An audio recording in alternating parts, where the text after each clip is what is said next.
कहानी है काफी ज्यादा दिलचस्प और काफी ज्यादा रोचक कहानी होने वाली है कि एक महिला जिसको फीस ना देनी पड़े तो वो वकील को ही अपने प्रेम प्रसंग में फंसा लेती है। फीस के बदले वो उसके साथ शारीरिक संबंध बनाने लगती है।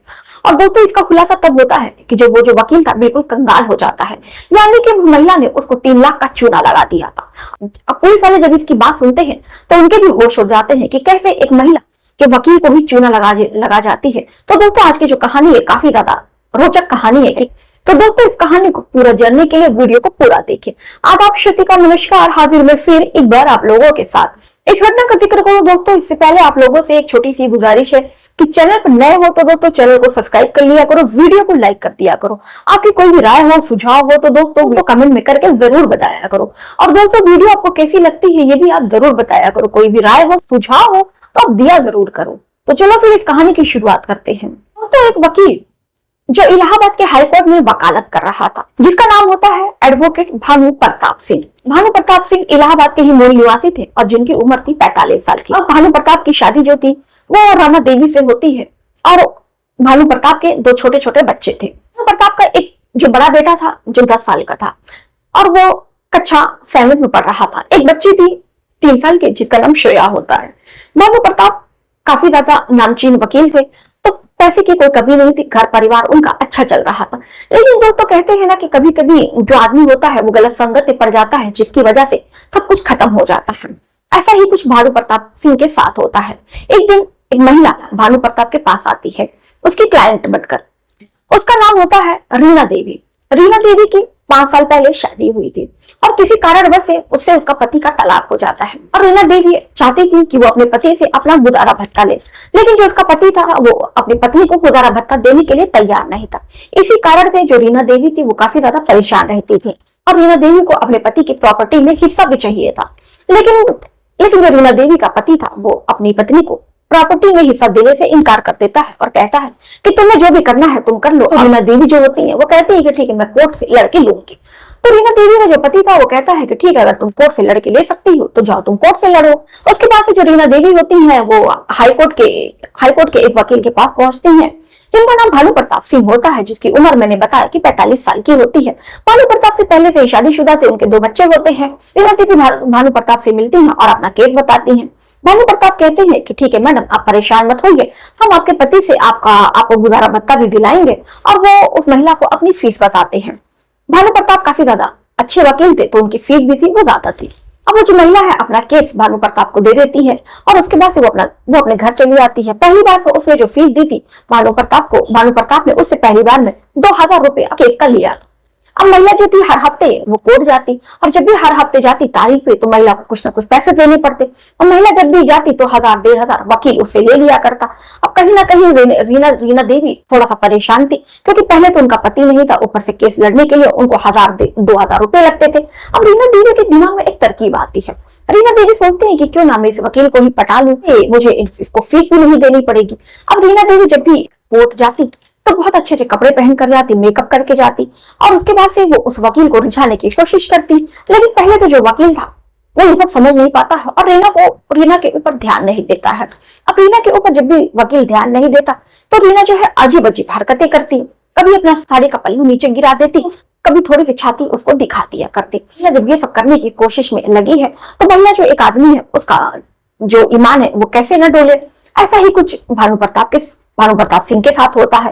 भानु प्रताप वैसे तो बहुत ज्यादा अच्छे थे, बहुत ज्यादा ईमानदार वकील थे, लेकिन जब महिला ही अपना सब कुछ लुटाने को तैयार है तो भला एक व्यक्ति कैसे बच सकता है। अब वो जो महिला थी किसी न किसी बहाने ऐसी वो गंदी हरकतें करती। कभी वकील साहब के वो जांग पर हाथ रख दिया करती, कभी वकील साहब के प्राइवेट पार्ट को भी वो छू दिया करती। वकील जो था काफी ज्यादा पढ़ा लिखा था तो उसको ये समझने में देर नहीं लगती है कि रीना देवी उससे क्या चाहती है। अब वकील साहब ये सोचते हैं कि ये जो महिला खुद मेरे साथ ऐसा करना चाह रही है तो भला मुझे हर्ज क्या है। वकील साहब जो होते हैं वो रीना के करीब जाने लगते हैं, लेकिन वो इस बात से अनजान थे कि रीना जो देवी है वो आखिर में चाहती क्या है और उसका इरादा क्या है। उनको लगता है कि हो सकता है कि रीना देवी तलाकशुदा है तो हर किसी महिला को एक शारीरिक सुख की जरूरत होती होगी। तो ऐसे में वो शारीरिक सुख देने के लिए वो जो वकील साहब होते हैं रीना देवी के करीब जाने लगते हैं। अब दोनों का प्रेम प्रसंग यहीं से शुरू होता है। प्रेम प्रसंग शुरू होता है तो रीना देवी वकील साहब को फोन करती हैं और वकील साहब अपनी पत्नी घरवाली से छुप छिपा कर रीना देवी से घंटों घंटों बात किया करते हैं। अब बातचीत का जो सिलसिला है यही शुरू होता है और बातचीत का सिलसिला शुरू होते होते अश्लील बातों तक पहुंच जाता है।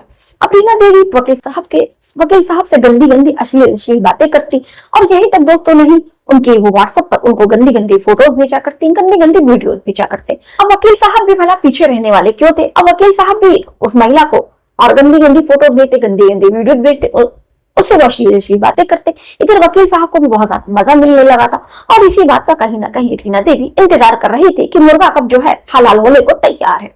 अब जैसे ही मुर्गा हलाल होने को तैयार होता है, रीना देवी कहती है कि वकील साहब कुछ बात ही करेंगे या कुछ बातों का सिलसिला है वो आगे भी बढ़ेगा। वकील साहब बड़ी मासूमियत से पूछते हैं, हालांकि वकील साहब समझ चुके थे कि महिला का कहना क्या है, लेकिन वो चाहते थे कि महिला जो है वो खुद कहे, क्योंकि वो वकील साहब थे, अपनी तरफ से कोई रिस्क नहीं लेना चाह रहे थे। अब वो महिला से कहते हैं कि मैं समझा नहीं तुम कहना क्या चाह रही हो। तो महिला कहती है कि आप इतने भी आप नादान नहीं है कि मेरी बातों को आप समझ ना पाए। वकील साहब फिर कहते हैं कि नहीं मैं सच में नहीं समझा कि आप मैडम कहना क्या चाह रही हैं, जरा खुल के बताइए आप क्या कहना चाह रही हैं। जैसे आपकी साड़ी खुली होती है वैसे आप बातें खुली नहीं करती हैं। अब उसके बाद से रीना देवी का क्या था, जब वकील साहब इतनी घुमा घुमा कर बातें करते हैं तो रीना देवी कहती है कि क्यों आपका मन नहीं करता है कि आप मेरे साथ कुछ गुलू गुलू करें। तो वकील साहब कहते हैं कि मैं तुम्हारे साथ गुलू गुलू तो करना चाह रहा हूँ, लेकिन समझ में नहीं आ रहा है कि ऐसी कोई जगह नहीं है, मेरे घर पर मेरी पत्नी होती है और प्राइवेसी के कारण मैं किसी होटल में नहीं जा सकता। रीना देवी परेशान हो जाती है कि आखिर में मैं इनको कैसे कहां पर बुलाऊं। देवी इलाहाबाद रह रही थी तो उनका भी परिवार था, तो आखिर में वकील साहब से मुलाकात करें तो कैसे करें। रीना देवी वकील साहब से कहती है कि चलिए होटल चलते हैं। तो वकील साहब जो काफी ज्यादा चालाक थे, क्योंकि वकील साहब जो थे काफी ज्यादा नामचीन व्यक्ति थे, तो ऐसे में इलाहाबाद का हर व्यक्ति वकील साहब को जानता है। ऐसे में वकील साहब अगर होटल में जाते तो हो सकता है कि इनकी प्राइवेसी जो है वो भंग हो जाती और इनके बारे में लोग जान जाते। यही डर जो है वकील साहब को सताता है और इसी डर के कारण वो रीना देवी से मिल नहीं पाते हैं। अब रीना देवी को ये बात भी बहुत ज्यादा सता रही थी, बहुत ज्यादा परेशान हो रही थी, लेकिन रीना देवी ने ठान रखी थी कि वकील साहब के साथ ऐसा करना है तो करना है। रीना का जब प्लान कामयाब नहीं होता है तो रीना जो है वकील साहब से एक दिन मुखल के कही देती है कि बताइए मैं आपकी प्रेमिका हूँ और आप मुझसे ही फीस लिया करते हैं। वकील साहब भी बड़े चालाक थे, बड़े होशियार थे। उन्होंने कह दिया कि अगर ठीक है मैं आपसे फीस नहीं लूंगा तो भला बताइए मैं खाऊंगा कैसे। उसके बाद रीना समझ गई थी कि जो वकील साहब है बिना कुछ दिए वो मानेंगे नहीं। अब रीना के दिमाग में प्लान चल रहा था कि आखिर वो इस वकील के साथ शारीरिक संबंध बनाए तो बनाए कैसे। अब इसी बात का वो इंतजार कर रही थी। एक दिन वो अपनी सहेली से बात करती है, उसका पूरा जो परिवार है वो शादी में जा रहा है। अब इसी बात का फायदा रीना उठाती है और अपनी सहेली से उसके घर की चाबी ले लेती है और उसके बाद से वकील को वहीं पर बुलाती है और उसके साथ शारीरिक संबंध बनाती है। शारीरिक संबंध की वीडियो जो है वो अपने फोन में बना लेती है और उसके बाद से ये जो बात है वकील साहब को नहीं पता चल पाती है कि रीना ने हिडन कैमरा लगाकर दोनों की आपत्तिजनक वीडियो जो है अपने कैमरे में शूट कर ली है। अब उसके बाद से जो रीना है, इसी तरह वकील और रीना देवी का जो अवैध संबंध का रिश्ता है एक बार बन जाता है तो कभी भी खत्म नहीं होता है। लेकिन जो फीस है वकील साहब अब भी रीना से लिया करते हैं। रीना वकील पर दबाव डालते हैं कि अब मेरी फीस है आपको नहीं लेनी चाहिए। तो वकील साहब जो थे वो रीना के साथ कई बार शारीरिक संबंध बना चुके होते हैं, तो फिर वो रीना से फीस नहीं लिया करते हैं। और रीना पहले से ही बहुत चालाक थी, शातिर थी कि जब भी वकील उसको फीस अगर मांग मिलेगा तो वो इसको वीडियो दिखाएगी और कहेगी कि अगर तुम मुझसे फीस मांगोगे तो मेरा केस नहीं लड़ोगे तो मैं बलात्कार के जुर्म में तुमको फंसा दूंगी और ये वीडियो थाने में ले आकर दे दूंगी। उसके बाद से तो होता कुछ ऐसा है कि तकरीबन जो महिला का केस है वो 2 साल चलता है। 2 साल जो वकील साहब हैं वो फ्री में उसका केस लड़ते हैं और 2 साल तक रीना देवी के साथ शारीरिक संबंध में बंधे रहते हैं। उसके बाद से दोस्तों जब वकील साहब का मन भर जाता है रीना देवी से तो वो रीना देवी से मिलना जुलना कम कर देते हैं और शारीरिक संबंध बनाना भी उससे खत्म कर देते हैं। अब इनके बीच में जो शारीरिक संबंध था वो धीरे धीरे खत्म होता है।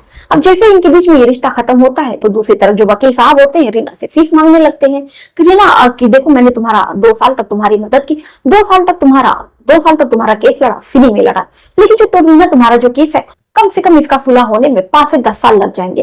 रीना अब तुम ज्यादा ना सही तो तुम कुछ फीस दिया करो। अब जैसे ही रीना ये बात सुनती है वकील साहब को लगती है धमकाने कि आपने मेरा गलत फायदा उठाया, आपने मेरे साथ नाजायज संबंध बनाया और उसके बाद से आप मुझसे फीस मांग रहे हैं। तो वकील साहब कहते हैं तो क्या तुम इसलिए मेरे साथ शारीरिक संबंध बना रही थी कि तुम्हें फीस न देना पड़े? ऐसी तो तुम्हारे बीच में कोई बात नहीं हुई, तुम्हें फीस तो मुझे देनी ही पड़ेगी, ये तो कोई बात नहीं होती है। जो महिला थी वकील साहब को लगती है धमकाने की अब जो रीना थी वकील साहब को सीधे सीधे मना कर देती है कि मैं तुमको फीस नहीं दे पाऊंगी और तुम्हें मेरा जो केस है वो फ्री में लड़ना पड़ेगा। साहब भी जो होते हैं वो रीना से कह देते हैं साफ साफ कि देखो अगर तुम्हें केस लड़वाना है तो तुम्हें कुछ ना कुछ फीस देनी पड़ेगी, मैं तुम्हारा फ्री में कोई केस नहीं लड़ सकता, मुझे माफ करो। रीना उसके बाद से अपना असली चेहरा दिखाती है और वकील से कहती है कि तुम्हें क्या लगता है कि तुम मुझे मेरे साथ ऐसे ही खेल के निकल जाओगे? मैंने हम दोनों की वीडियो बना रखी है, अगर तुम मेरा केस नहीं लड़ोगे तो ये जो वीडियो है मैं थाने में ले जाकर दिखाऊंगी और तुम्हारे पर बलात्कार का आरोप लगाऊंगी और तुम्हारी पत्नी को भी ले जाकर दिखाऊंगी कि तुम मेरे साथ 2 साल शारीरिक संबंध में थे। वैसे ही वकील साहब रीना की बात सुनते हैं तो उनके पैरों तले जमीन खिसक जाती है कि एक महिला इतनी चालाकी से उनको प्रेम प्रसंग में फंसाती है और शारीरिक संबंध बनाती है और उसके बाद से वो फ्री में अपना 2 साल तक केस लड़वाती है और वो चाहते हैं कि वो जिंदगी भर उसका केस फ्री में लड़े। उसके बाद से वकील साहब को कुछ भी समझ में नहीं आता है, वो 15-20 दिन सोचते हैं और उसके बाद से वो थाने में जाते हैं और दरोगा से मिलते हैं और सारी बातें जो है दरोगा को बताते हैं। दरोगा भी तो वो कहता है ठीक है अब वकील साहब आप चिंता ना करो, मैं उस महिला को बुलाकर उसकी अच्छी खबर लेता हूँ। उसके बाद से रीना देवी को पुलिस जो है पूछताछ करने के लिए थाने में बुलाती है। रीना देवी थाने पहुंचती है तो जो दरोगा था वो पूछता है कि तुम कैसी महिला हो, कि तुम फीस देने के लिए तुम ऐसा कुछ कर सकती हो, फीस देने के लिए तुमने वकील का इस्तेमाल किया, उसके साथ शारीरिक संबंध बनाए, उसकी गलत तरीके से वीडियो बने, ये गलत है। देखो मैं तुम महिला हो, मैं तुम्हें समझा रहा हूँ वरना मैं तुम्हें 420 के केस में लगाकर मैं तुम्हें अंदर डाल दूंगा। तो महिला होती कुछ ऐसा कहती है जिसे सुनने के बाद पुलिस के भी होश उड़ जाते। महिला भी कुछ ऐसा कहती है कि दरोगा के पैरों तले जमीन खिसक जाती है कि आखिर में एक महिला गिरी कैसे हो सकती है। महिला अब दरोगा को अपने प्रेम प्रसंग में फंसाने की कोशिश करती है। दरोगा से कहती है कि दरोगा साहब देखिए मैं खूबसूरत हूँ, मैं जवान हूँ, मैं आपको भी भरपूर मजा दे सकती हूँ, लेकिन बदले में आपको ये करना होगा कि आप वकील के ऊपर दबाव बनाइए और मेरा केस जो है वो फ्री में लड़े, उसके बदले में मैं आपकी शारीरिक इच्छा पूरी कर सकती हूँ। अब दरोगा जैसे इस महिला की बात सुनता है सर पकड़ कर बैठ जाता है और महिला को इच्छा पर खींच कर लगा देता है।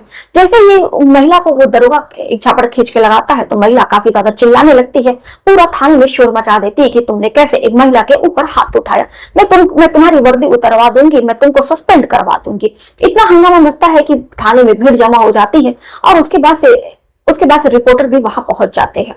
उसके बाद से जो दरोगा था वो अपनी बात बताता है कि कैसे ये जो महिला है एक वकील को बहुत सालों से झांसा दे रही थी और ये मेरे साथ भी अवैध संबंध बनाने की बात कर रही थी।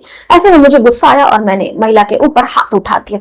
उसके बाद से ये जो मामला एसपी साहब के पास पहुंचता है। एसपी साहब होते हैं वो दरोगा को सस्पेंड कर देते, कहते हैं कि अब तुम्हें किसी भी कीमत पे एक महिला के ऊपर हाथ नहीं उठाना चाहिए और उस महिला को भी दोस्तों जेल भेज देते हैं। तो दोस्तों ये थी आज की घटना। इस घटना पर आपकी जो भी राय हो अपने राय कमेंट में करके जरूर बताइएगा। तो चलिए दोस्तों मिलता है फिर ऐसे ही किसी और घटना के साथ। अभी तक अपने चैनल को दोस्तों सब्सक्राइब नहीं किया तो जाते जाते दोस्तों चैनल को सब्सक्राइब जरूर कर दीजिएगा।